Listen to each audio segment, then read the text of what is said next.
The dark side, a path to power, to near unlimited power. In the case of one man, the darkness also granted him immortality, one of the major goals of the Sith as an entirety. But this immortality came with a price. While it was true this individual could not be killed, he was burdened with endless and excruciating pain. His body suffered, but time after time he returned. This Dark Lord eventually became a prisoner within his very body. This Lord of the Sith was named Darth Sion. In the days when Sion could be considered human, he became a Sith Lord among the ranks of Exar Kun's empire. Sion would become obsessed with pain, hating it like most beings do, but also focusing on it intensely. The way of pain became his life. Sion's job in Exar Kun's army was as a pure warrior, tasked with eliminating the Jedi. Once the Empire began to crumble, Sion became determined to die, venturing into battle for what he thought a final time. Wave after wave of Jedi came to meet Sion, and miraculously, through the power of the dark side, Sion struck them all down. But his victory came with a price. For each Jedi he killed, his pain grew, through both the exhaustion of battle and successful damage levied by the Jedi he had killed.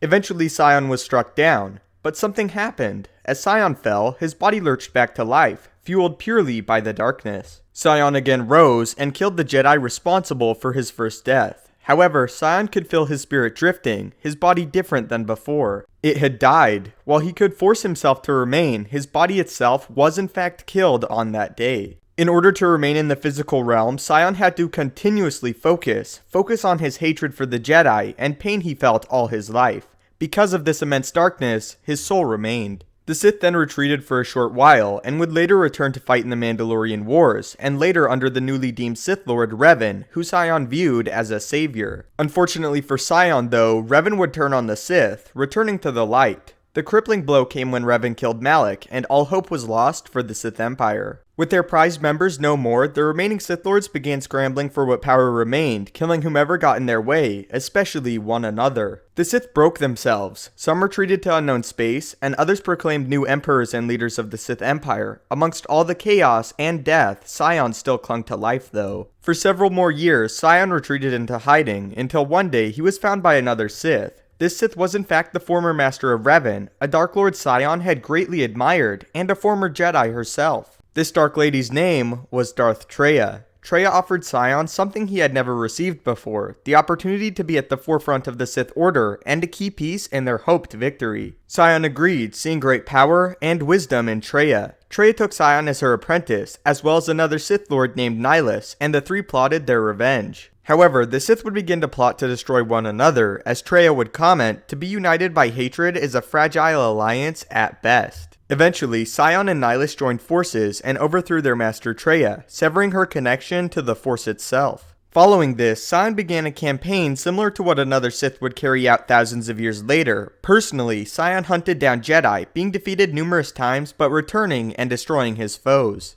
As time went on, other Sith themselves emerged from hiding, seeing the evident power of Sion and Nihilus, and thus the Sith were once again united. A final blow was dealt to the Jedi when Nihilus destroyed a large remaining group of them using his immense power over Force Drain, leaving Sion to pick off the few Jedi that remained. And now you run in search of the Jedi.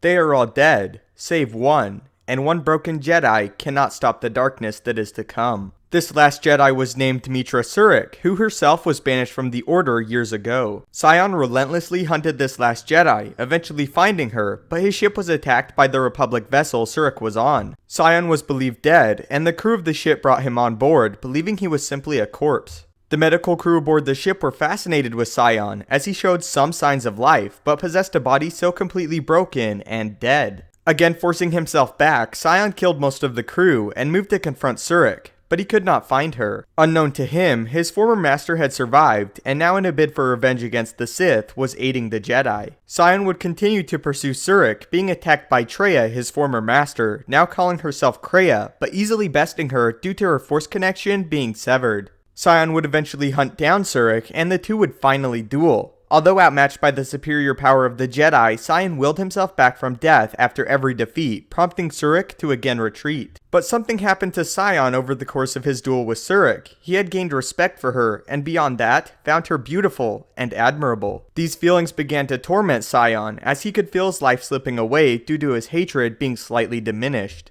Unfortunately for Surik, after defeating Nihilus, Kreia betrayed her, again claiming the title of Darth Traya. Traya again sought out Sion, making him her slave and scorning him for his betrayal. Sion came to the conclusion he was not meant to rule but serve, and fell in line as Traya's apprentice. Surik would go on to pursue Traya, and so she would order Sion to kill her. Convinced he had become more powerful than Revan ever was, and wishing to serve his master, Sion confronted Surik for a final time. Despite being defeated, and in fact momentarily killed, his darkness pulled him from the abyss. The two yet again would clash blades, and Surik would begin attempting to show Sion the truth of his master. Surik told Sion Traya viewed him as weak. She explained Traya respected those who did not require the Force to be great and powerful, and those who could rise without it, and explained in Traya's eyes Sion was nothing without the Force, and held no value. He was literally dead to her. 4 times Surik struck down Sion, and 4 times he returned. As he rose for a final time, he revealed he had learned the truth of Traya, and that what he believed was power was in fact weakness. Sion then allowed himself to die, letting his anger momentarily slip away, so that he would be no more, and finally die for a final time. In the end, only Sion could have ever destroyed himself. His hatred and pain kept him alive due to how intense it became, but ultimately, as he discovered, a life of pain is no life at all. So that was Darth Sion, the Sith that could not be killed. So tell me what you think. Are you a fan of Sion, and do you think we could ever see a character like him in the new canon?